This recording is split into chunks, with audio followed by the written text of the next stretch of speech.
Welcome to m-hance presents the 12 Days of Hintmas with me, Sharon Keegan. On the first day of Hintmas, GP gave to me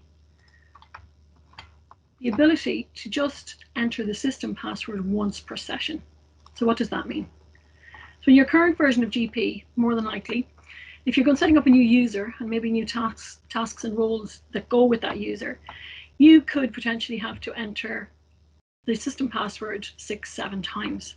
Okay. With this new version 18 of GP, I enter the password once per session. So I've opened the user window. That's open for me. I'm finished doing what I needed to do. Log into the user access and it just opens. Okay. So what that means is that I don't have to enter the password again, which is fine if you've got a 2-digit password like me. But if you have quite longer, complicated passwords, which you should have, it would have been pretty annoying. And I know that because I find it annoying. So that's our first day of Hintmas tip. Hope you get some benefit from it and come back tomorrow for more.